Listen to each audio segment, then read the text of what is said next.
Hey everyone, welcome back for another deep dive.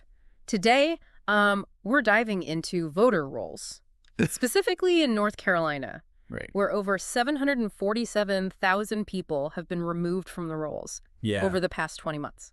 Uh, Now, that number might seem uh, kind of shocking at first. it does. And trust me, it caught our eye too. For sure. But before we jump to any conclusions, Right. let's unpack what we've learned from this fascinating Reddit thread discussing this very topic. Yeah, you're right. That number definitely grabs your attention. Yeah. It's important to remember that maintaining voter rolls is an ongoing process Okay. in every state. This means regularly updating the list of eligible voters. Right. And yes, sometimes that means removing names. Oh. This particular situation in North Carolina came to light because of a lawsuit, which ultimately led to the state releasing data on these removals. So it's like a big spring cleaning, but for voter registrations. Exactly. And this Reddit thread is full of people trying to figure out why they or someone they know might have been swept up in that process. Absolutely. And one of the big takeaways from the thread is that there are actually several reasons someone might be removed from a voter roll, Okay. and it varies from state to state. So let's dive into those reasons. Sure. What are some of the most common ones you're seeing in the thread? Right. And what specifically has people so fired up about what's happening in North Carolina? Yeah. So, Well, the Reddit thread really lit up when people started talking about North Carolina's inactivity rule. yeah.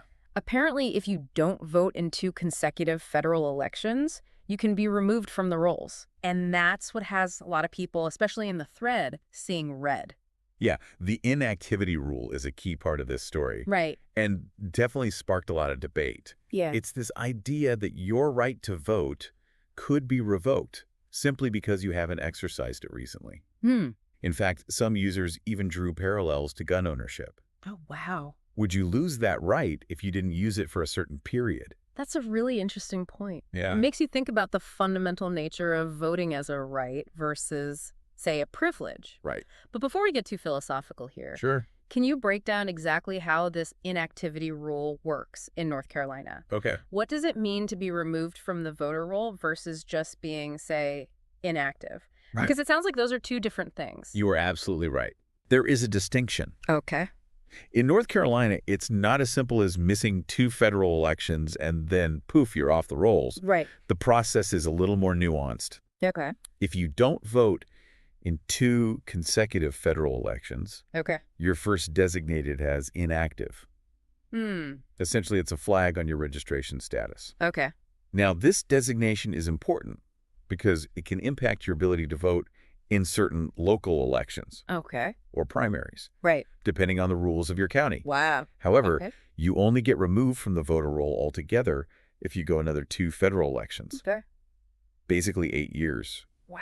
without voting. So there's a bit of a grace period, Right? but still I can see how this could easily trip people up, especially if they've switched addresses, or maybe just aren't glued to the election calendar. Yeah. Life happens. And to add another layer of complexity, Okay. someone in the thread pointed out that North Carolina allows for same-day voter registration, Okay. but only during early voting periods and not on election day itself. Oh, really? Meaning you can register and vote on the same day, but only during a specific period before election day.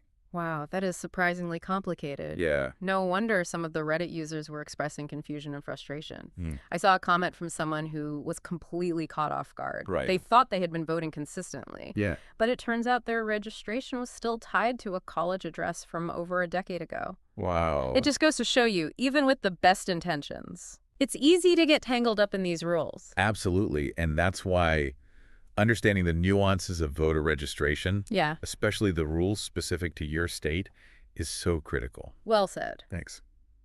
Now let's shift gears a bit and talk about the elephant in the room. Okay. This whole situation in North Carolina has sparked a firestorm of debate, For sure. with some people calling it standard procedure and others crying foul, Right. especially given the timing so close to a major election. Yeah. So what are you seeing in the thread in terms of people's reactions and concerns? Yeah, it really does feel like we've stumbled into a hornet's nest of opinions here. Right. This isn't just about the technicalities of voter rolls. It's Yeah. about the very heart of our democracy. Absolutely. And the Reddit thread really captures that tension. Yeah. There's this undercurrent of suspicion Right. with some users, particularly those who lean Democrat, suggesting that this is a deliberate attempt to suppress voter turnout, Okay. especially among demographics that tend to vote Democrat, like younger people and people of color. It's a concern that's repeatedly raised in the thread. Yeah. The idea that these seemingly neutral procedures might actually have a disparate impact on certain groups. And it's interesting to see how users grapple with that possibility. Yeah. Some point to the fact that North Carolina's governor and the majority of the Board of Elections are Democrats, Right. suggesting this might not be a clear-cut case of partisan maneuvering. Right. And it gets even more nuanced than that. Okay. There are comments from users who believe this could backfire on Republicans. They argue that Democrats are generally more aware of these kinds of registration deadlines and might actually be more likely to double-check their status and make sure their voice is heard.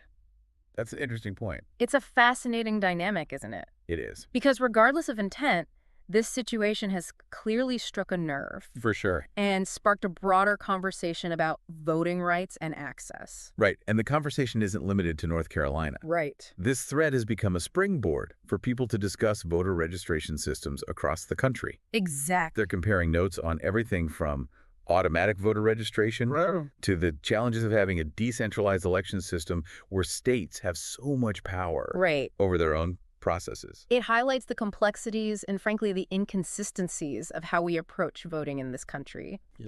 And this specific case, regardless of whether it's deemed routine list maintenance or something more problematic, raises crucial questions. Right. What are the potential consequences, intended or unintended, of such practices? Yeah. And what do they say about our commitment to ensuring equal access to the ballot box? Such an important question.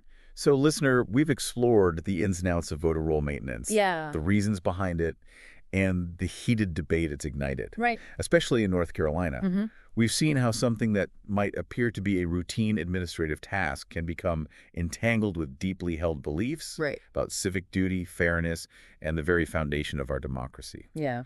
As always, our goal is to equip you with the knowledge and context you need to navigate these complex issues. Because ultimately, understanding the nuances of voter registration, Yeah. and yes, even the potential pitfalls, is essential for all of us. Well said. Thanks. It reminds us that being an engaged citizen requires vigilance, staying informed, Right. and ensuring your voice is heard in the democratic process. Absolutely. Thanks for joining us for another deep dive. Thanks, everyone.